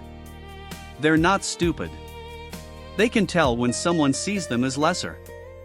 The protagonist thinks he's being subtle, maintaining proper scientific distance, but everyone around him knows exactly how he sees them. That knowledge shapes how they respond to him. Creates exactly the kind of resistance and hostility he thinks he's observing objectively. Meanwhile, in the first story, the protagonist who marries into the society faces completely different reactions. People argue with him, challenge him, try to manipulate him for factional advantage. Treat him like a person rather than a god. And that's actually better. Messy and complicated, but human. There's a detail in academic anthropology history that Bulychev would have known well. In the early days of the field, anthropologists would arrive in a village, set up their tent slightly outside the community, and spend months observing and taking notes. Trying to remain objective observers who didn't contaminate the authentic culture with their presence. They wrote these elaborate studies about kinship systems and ritual practices, convinced they were seeing the truth of these societies. Later anthropologists realized those early studies were documenting something real, but not what they thought. They were documenting how communities behave when there's a weird, powerful stranger living among them who won't participate normally in social life. Though authentic behaviors were often performances or defensive strategies. The real social dynamics were hidden from the observer precisely because they positioned themselves as observers. The anthropologists who actually learned anything useful were the ones who gave up on objectivity and just lived in the communities. Learned the language fluently. Made friends and enemies. Got involved in local disputes. Became, as much as possible, participants rather than observers. They lost their godlike perspective. But they gained actual understanding. Bulychev is making the same argument about first contact with alien civilizations. The Earth people who try to maintain their superior position, who think of themselves as the ones bringing enlightenment to primitive worlds, invariably fail. Even when they mean well. Especially when they mean well, because good intentions make them blind to what they're actually doing. The ones who succeed are the ones who give up that position entirely. Who marry in, literally or metaphorically. Who accept that they might learn as much as they teach. Who allow themselves to be changed by the contact as much as they change others. This connects back to that idea about intent we've been circling. Intent is powerful, the difference between being a passive observer and an active participant. But intent without equal relationship becomes tyranny. The revolutionary strategist who uses everyone else as pieces in their grand plan. The colonial administrator who knows what's best for the natives. The dictator who will drag the country into the future whether the people want it or not. Real ethical use of intent requires seeing the people around you as having their own intent. Their own plans and goals and agency. Not just as circumstances to be managed or problems to be solved. In the second story, the catastrophe happens because the protagonist never really sees the natives as having serious intent of their own. He thinks he understands their society, he's studied it carefully. But he doesn't believe they could actually outthink him. Doesn't consider that they might be making plans he can't predict. Doesn't respect their agency. So when they do make a plan, when they organize a response to his presence using methods his advanced civilization never prepared him for, he's completely blindsided. Not because they had better technology. They didn't. But because they had intent and he only had analysis. There's a broader warning here about any kind of institutional power. Organizations, governments, corporations, they all tend to position themselves above the people they're supposed to serve. To see themselves as the ones who understand and plan while everyone else just lives. To collect data about people without recognizing that those people are also collecting data and making plans. This creates systematic blindness. The people in power can't see what's actually happening on the ground because they've positioned themselves too far above it. They're trying to maintain that godlike perspective, that objective distance. And it never works. Reality always outmaneuvers the observers eventually. The only sustainable position is the one where you're subject to the same reality as everyone else. Where you have skin in the game. Where the consequences of being wrong fall on you just as much as on others. Not because this makes you noble, but because it's the only position from which you can actually see clearly. I've been thinking about something Kir Bulychev understood that most science fiction writers miss entirely. It's about the rituals we can't see in ourselves. There's a moment in one of his stories where a character from Earth arrives on a planet with elaborate, absurd social customs. Everyone must perform specific greetings depending on social rank. There are prescribed responses to questions that have nothing to do with truth. The locals spend enormous energy maintaining appearances that contradict reality. The Earth character thinks, how strange, how backward, how trapped these people are in meaningless ritual. But Bulychev doesn't leave it there. He slowly reveals that the Earth character has his own rituals, just as binding, just as divorced from reason. He follows academic protocols that make no sense. He defers to authority figures automatically. He uses specific language to signal membership in his intellectual tribe. He's performing constantly, just like the locals, but he can't see it because he's inside it. This is what Bulychev learned studying Burma as a historian. Colonial powers arrived convinced they were bringing rationality to superstitious natives. They couldn't see their own elaborate rituals of racial hierarchy, their absurd beliefs about biological destiny, their ceremonial performances of superiority. The most rigid customs are always invisible to those performing them. I remember reading about the British colonial administration in India. They developed incredibly complex rules about who could eat with whom, who could enter which buildings, elaborate protocols for every social interaction. They thought they were establishing rational order. From outside, it looked like the most superstitious ritual system ever created, a cargo cult of administrative procedure. The people trapped in these systems aren't stupid. They're us. We're always inside some ritual structure we mistake for reality or rationality or just how things are. Bulychev shows this through a technique I find brilliant. He takes the same character and drops them into multiple first contact situations. Different planets, different societies, different technological levels. Each time, the character learns something about civilization itself, not about that particular planet, but about how civilizations develop, what patterns repeat, what mistakes are universal. It's like, imagine you're learning to recognize a con game. The first time, you might spot the specific trick. The second time, you start noticing the pattern, the setup, the misdirection, the pivot. By the third or fourth time, you're not watching the surface action anymore. You're seeing the underlying structure that makes all con games work. That's what these repeated encounters do for the protagonist. He starts seeing the universal patterns underneath different surface conditions. He realizes that civilizations at similar stages face similar problems, make similar mistakes, develop similar blind spots. Whether they evolved naturally or were engineered. Whether they're on their home world or colonizing. Whether they have faster-than-light travel or haven't invented the wheel yet. The pattern that keeps appearing is this: societies built on external conformity rather than internal values create these elaborate ritual systems that trap people. You end up with contradictions between appearance and reality that everyone knows about but nobody can acknowledge. There's a scene where someone asks, "Why do you do this?"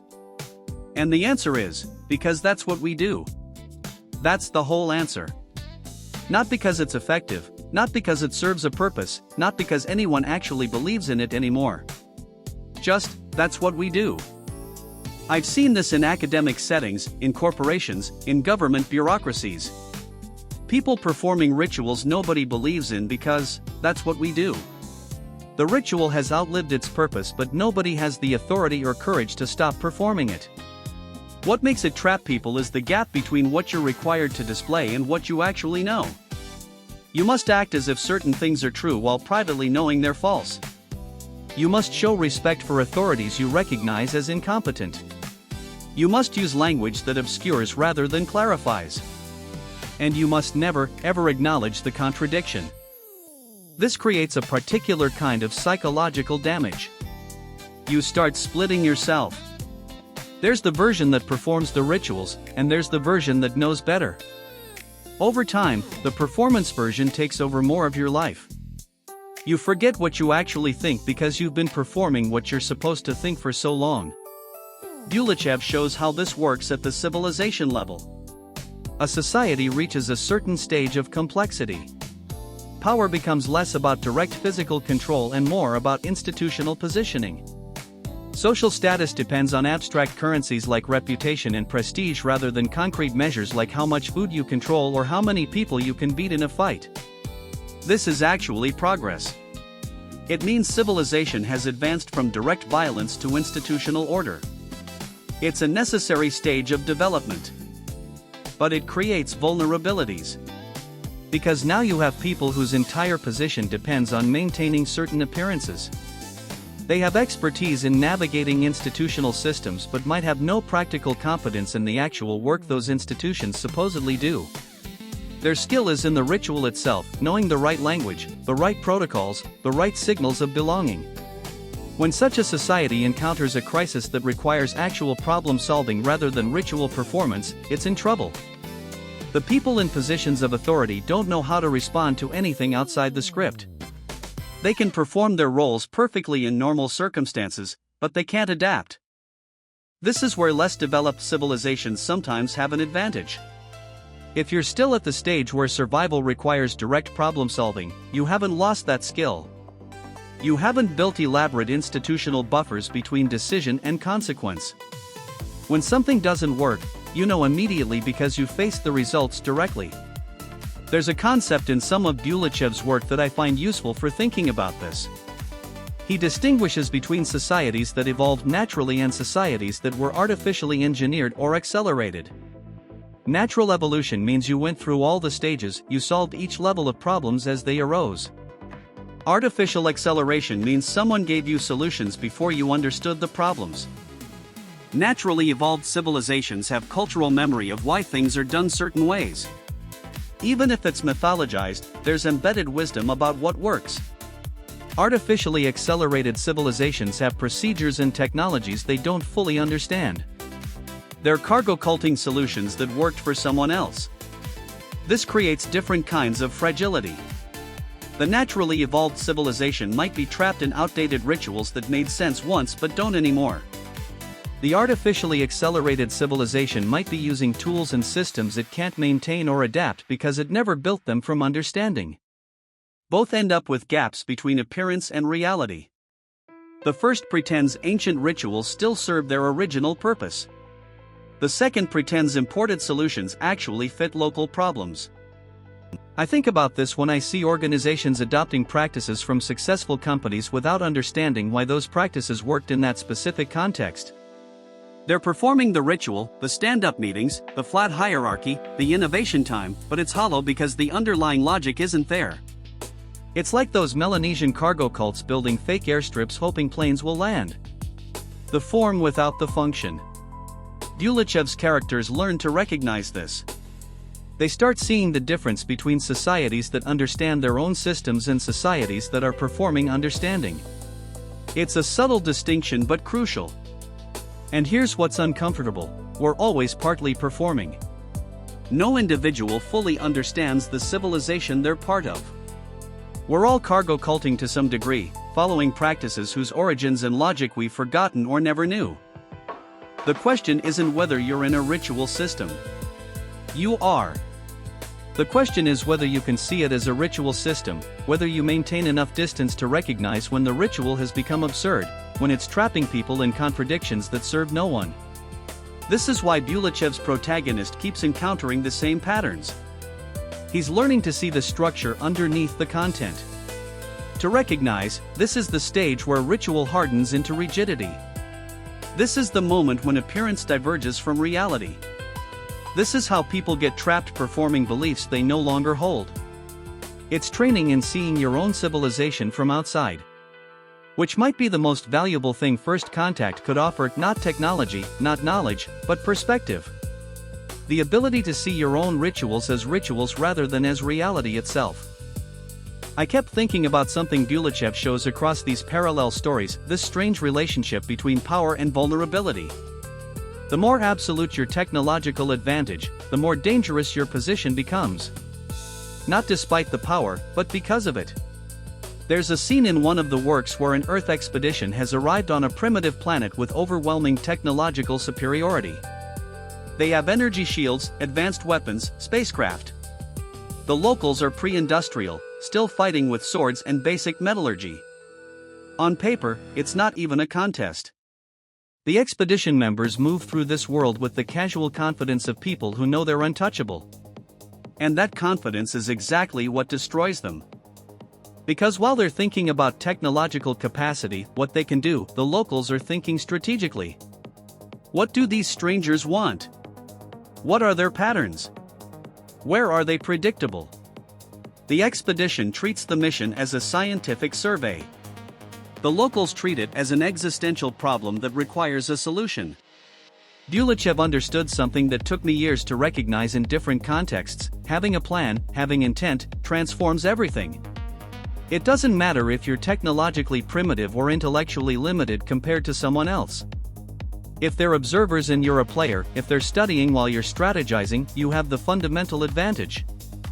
This connects to something I noticed reading about colonial history, though Bulychev was writing science fiction. The pattern repeats. Technologically advanced civilizations arrive somewhere, convinced their superiority is so obvious that strategy doesn't matter. They're not thinking about what the locals might be planning because they can't imagine the locals as real strategic actors. Just subjects to be studied or managed or civilized. But strategy isn't about tools. It's about intent meeting understanding. The expedition in Bulychev's story has better tools but no real intention beyond study the primitives and maintain scientific protocol. The locals have worse tools but clear intention: get these dangerous outsiders to leave or eliminate them. One side is following professional guidelines. The other side is playing to win. The expedition's fatal mistake is treating their technological advantage as if it makes them gods. They stop thinking about agency, about the fact that the people they're observing are also observing them, making decisions, forming plans. They document cultural practices while those cultural practices are being strategically adapted specifically to deceive them. There's a moment that captures this perfectly. An expedition member is explaining to a colleague why there's no danger from the natives. He's done the calculations. Their weapons are superior by orders of magnitude. The energy shields alone make them invulnerable to anything the locals possess. He's not arrogant exactly, he's just being logical about capabilities. What he's missing is that the locals aren't planning to attack the shields directly. They've been watching for weeks, learning patterns, identifying dependencies. They know when the shields are active, when they're not, what the expedition needs to survive. They've identified the water supply, the communication equipment, the behavioral patterns of individuals. While the expedition cataloged primitive social structures, the primitives cataloged them. This is what Bulychev means about the God complex. It's not that the advanced civilization is cruel or intentionally exploitative. It's that they've stopped thinking of the less advanced people as players in the same strategic space. They're objects of study, not potential opponents. And that cognitive blindness creates a vulnerability that no amount of technology can protect against. I saw a version of this pattern in something completely mundane once, watching an expert consultant get completely outmaneuvered by a small local business. The consultant had better credentials, more experience, superior analytical tools. The business owner had something simpler. He knew exactly what he wanted to accomplish, and he'd been planning for months how to use the consultant's expertise for his own purposes. The consultant thought he was running the engagement. The business owner was running the consultant. Same structure. Expertise without strategic intent loses to inferior capability with clear purpose. But Bulychev goes further. He shows that this vulnerability compounds when you actually do have godlike power, because godlike power means you never develop the institutional structures to track other people's intentions. You don't build intelligence networks or strategic analysis capacity because you've never needed them. Your civilization advanced through technological superiority, not through navigating complex multi-agent conflicts. So when you finally encounter someone with real strategic capability, even if they're technologically primitive, you have no organizational immune system. Your institutions aren't designed to ask, what are they planning? Because the question never mattered before. You have enormous power but no tactical flexibility, because you've never had to be tactically flexible. The primitive civilization, by contrast, has spent its entire development navigating complex strategic environments. Every neighboring tribe or kingdom was a potential threat or ally. Every generation had to think strategically about survival against forces they couldn't simply overpower.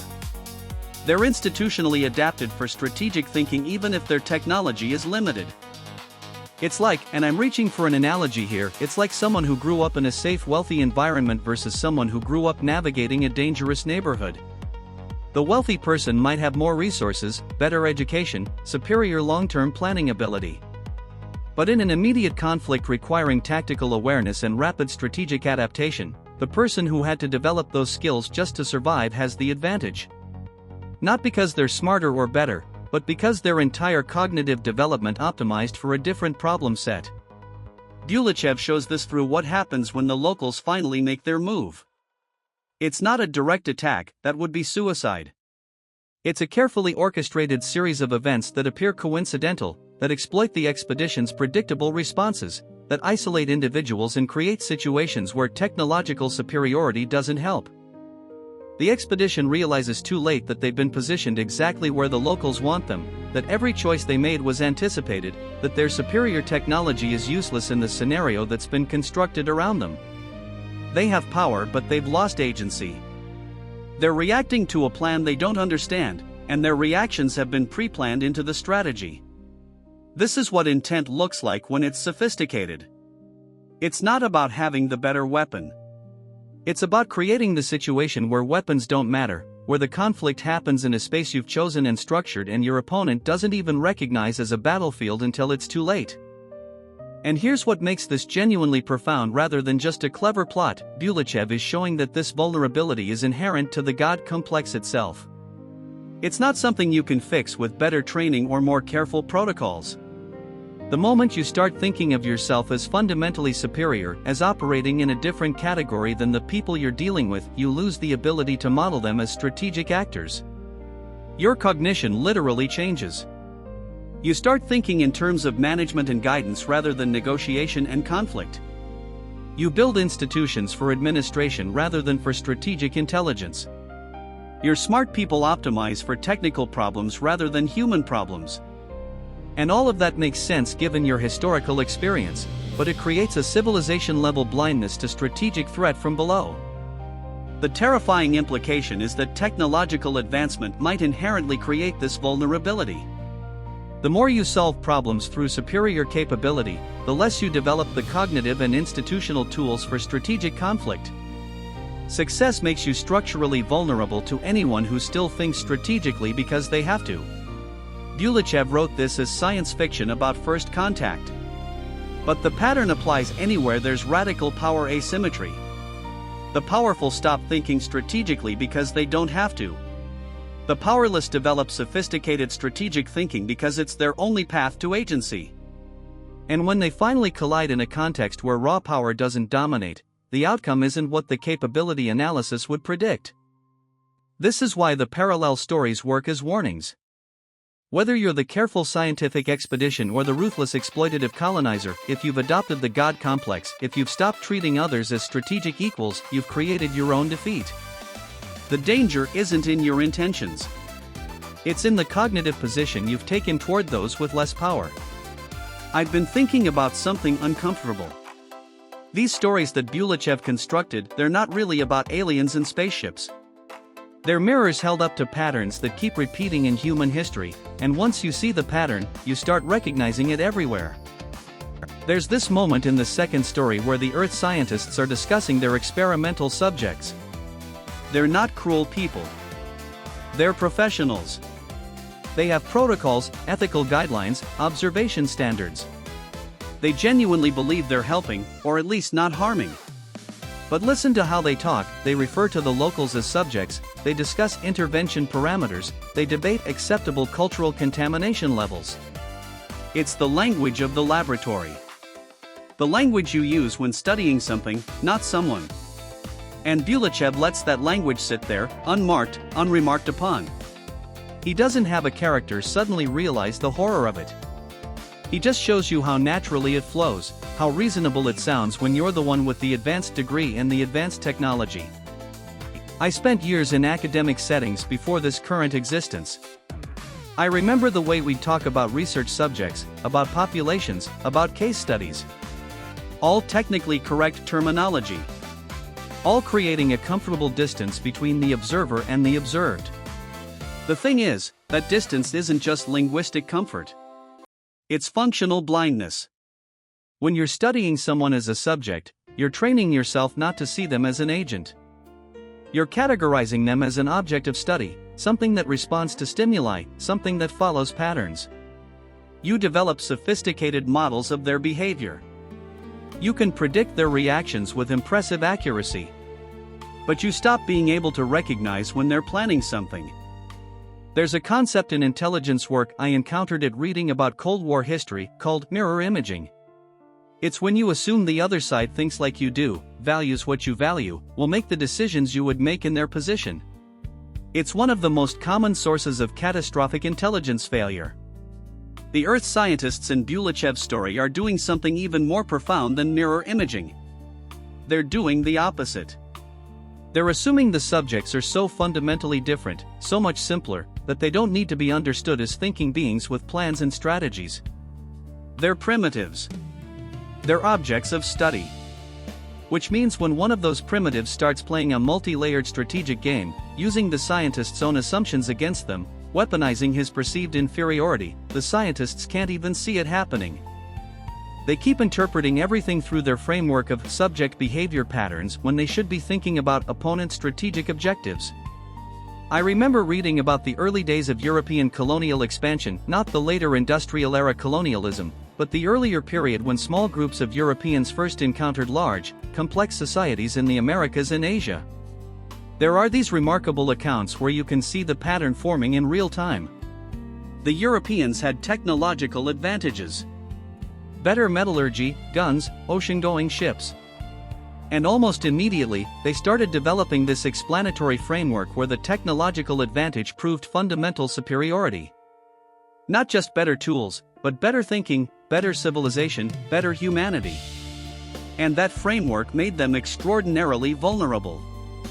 Because once you've decided you're fundamentally superior, you stop doing the hard work of understanding what the other person actually wants and how they actually think.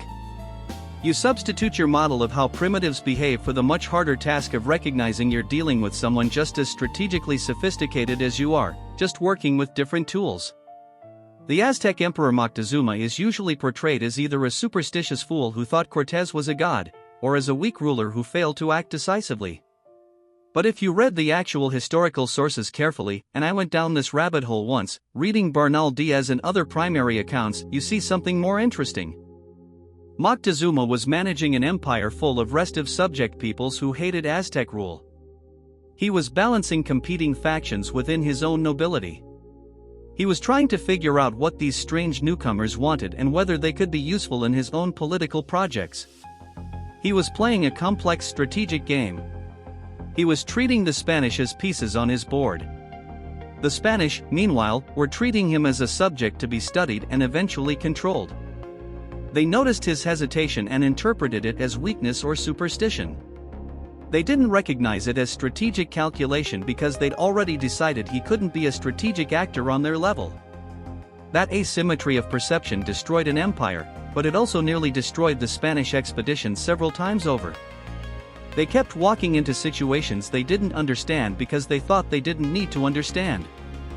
They had guns. Bulychev understood this pattern at a very deep level. Both of his stories, the one with Berea the revolutionary and the one with the Earth scientists, they're structured around this same core insight: the powerful become blind to agency in the powerless. And it's not just individual blindness. It becomes institutional. It becomes built into the structures and languages and procedures. The Earth scientists have protocols for everything except recognizing that their subjects might be running a game on them. Because if you're running ethical experiments, you don't need protocols for that. Experimental subjects don't have plans. They have responses. This connects to something I've noticed about how we talk about artificial intelligence now. There's this interesting linguistic split. When people talk about AI as a tool, as something we're building and controlling, they use the language of engineering. Parameters, training sets, optimization functions. But when people get worried about AI, suddenly the language shifts.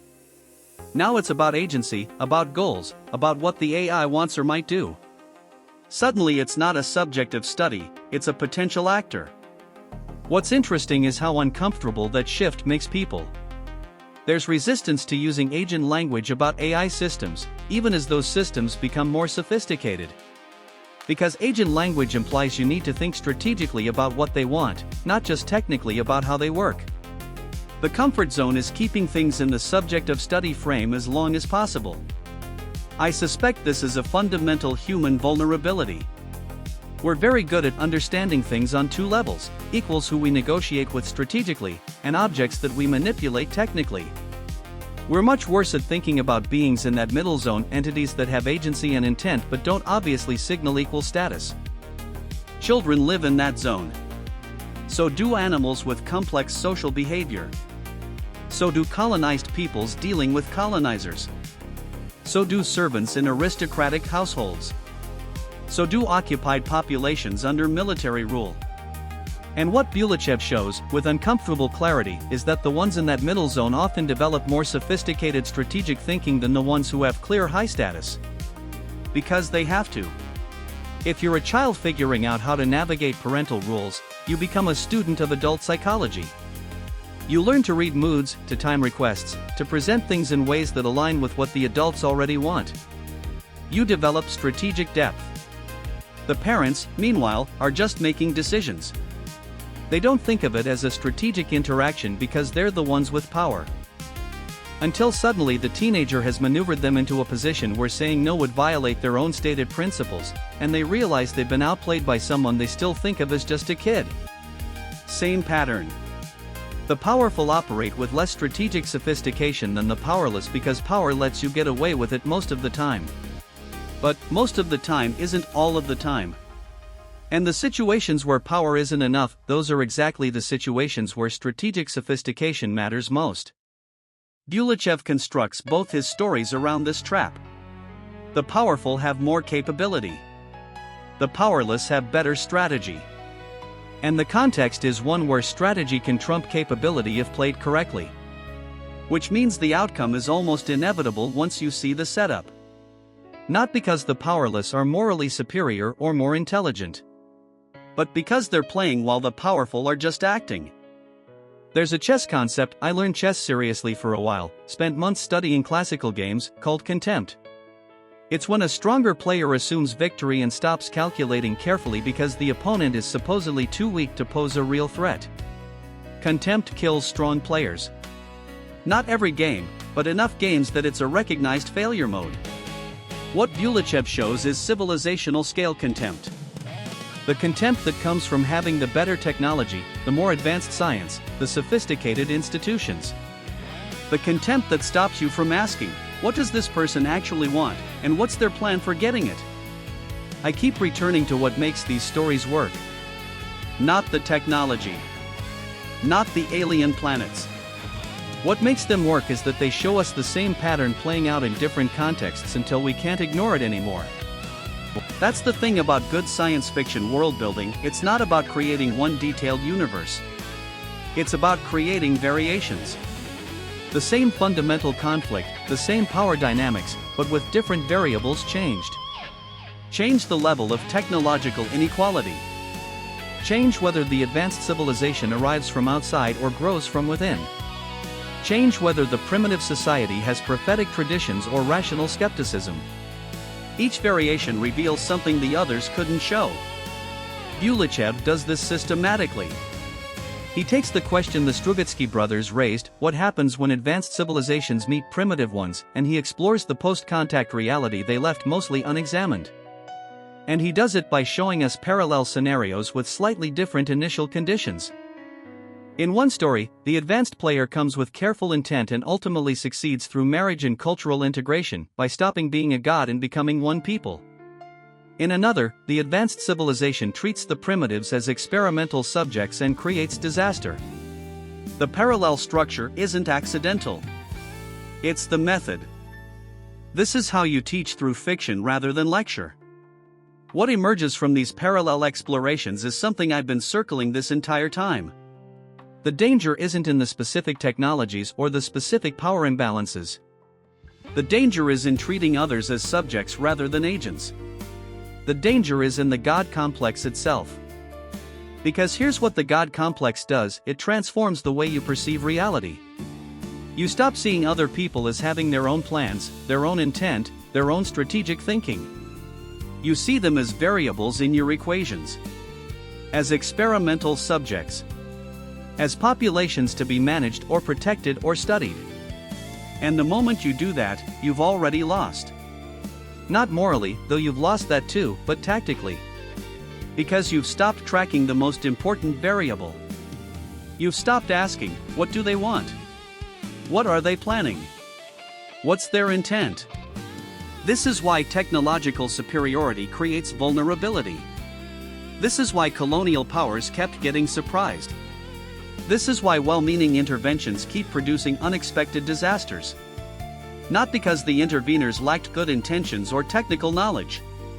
Because they had trained themselves not to see agency in those they were trying to help. And this isn't just about civilizations meeting across gulfs of technology. This pattern plays out everywhere. I see it in workplaces where management stops tracking what workers actually want and start treating them as resources to be allocated. I see it in families where parents stop asking what their kids are actually thinking and start seeing behaviors to be shaped. I see it in relationships where one person starts treating the other as a project rather than a partner. The ritual of appearing rational while being blind to agency, that's one of those deep rituals civilizations perform without recognizing them. We think we're being scientific, systematic, evidence-based. But we've just created an elaborate system that lets us avoid the uncomfortable work of recognizing strategic thinking in those we have power over. Bulychev saw this clearly, probably because he studied Burma professionally. He watched colonial powers operate. He saw the pattern. And he built stories that show the same mechanism from multiple angles until you can't unsee it. The other thing these parallel structures reveal is about megaprojects and intent. Both successful and catastrophic interventions happen because someone has a plan that goes beyond immediate utility. Someone wants to build something, transform something, achieve something that doesn't have obvious practical value. The megaproject, whether it's building monuments or transforming civilizations, is what organizes collective action. This connects back to something fundamental about how states form, how civilizations emerge. They don't form from practical necessity alone. They form because someone imagines something ambitious and non-utilitarian. Someone wants to build a temple that serves no survival function. Someone wants to contact other civilizations and see what's possible. Someone wants to preserve knowledge or create beauty or explore ideas. The danger and the possibility come from the same source, the human capacity to pursue goals beyond immediate survival. Intent itself is morally neutral. It's just directed energy, organized purpose. What matters is whether that intent respects the agency of others or treats them as materials to be used. That's the ethics of responsibility these stories are teaching. Not through preaching, Bulychev never lectures. Through showing the same pattern with different outcomes. When you treat others as agents with their own valid intent, you get integration, growth, transformation that preserves rather than destroys. When you treat others as subjects for your project, you get catastrophe regardless of your good intentions. And the scariest part is how easy it is to slip from one to the other without noticing. How the person with technological advantage or institutional power or just more knowledge can genuinely believe they're helping while systematically failing to track what the other person actually wants. How the ritual of appearing helpful becomes more important than the reality of whether you're seeing clearly. I think this is why these particular stories stayed with me while flashier science fiction faded. They're not about cool technology or dramatic action. They're about the patterns that keep repeating in human relationships across every scale and context. They're about how power changes perception, how superiority creates blindness, how the God complex leads to disaster especially when, it comes wrapped in good intentions. The resolution in the successful story isn't through superior wisdom or better planning. It's through abandoning the God position entirely. Through marriage, through becoming one people, through giving up the stance of the superior one who guides the inferior. The moment the boundary dissolves between us who know better and them who need help, the actual problems become solvable. But that requires sacrificing something precious, the feeling of being the advanced one, the rational one, the one who sees clearly while others stumble in darkness. That identity itself might be the real trap. The real ritual we can't see because we're performing it. I don't have a clean conclusion here. These are the kinds of stories that open questions rather than close them. They make you look at patterns you'd stopped noticing. They make you wonder about your own blindness, your own rituals, your own moments of treating others as subjects rather than agents. The question I'm left with, the one I keep turning over, how do you maintain enough intent and strategic purpose to actually accomplish anything meaningful, while simultaneously remaining open to recognizing agency and intent in everyone you encounter, especially those you have power over? How do you hold both those things at once without one destroying the other? Because you need intent. Without it, you're just drifting, reacting, being shaped by circumstances rather than shaping anything yourself. But intent without recognition of others' agency becomes the God complex. And we've seen where that leads. Maybe the answer is in the parallel structures themselves. In building systems that force you to see the same pattern from multiple perspectives until you can't maintain the comfortable fiction that you're different, that you're the exception, that your power is justified while others is suspect. Maybe wisdom isn't about having the right answers. Maybe it's about recognizing the patterns and holding the questions with enough honesty that you stay awake to your own rituals, your own blindness, your own moments of treating agency as subject. That's what good science fiction does. It doesn't give you answers. It builds worlds that make the questions unavoidable. Leo. T810 Explorer. By Alpha Ross.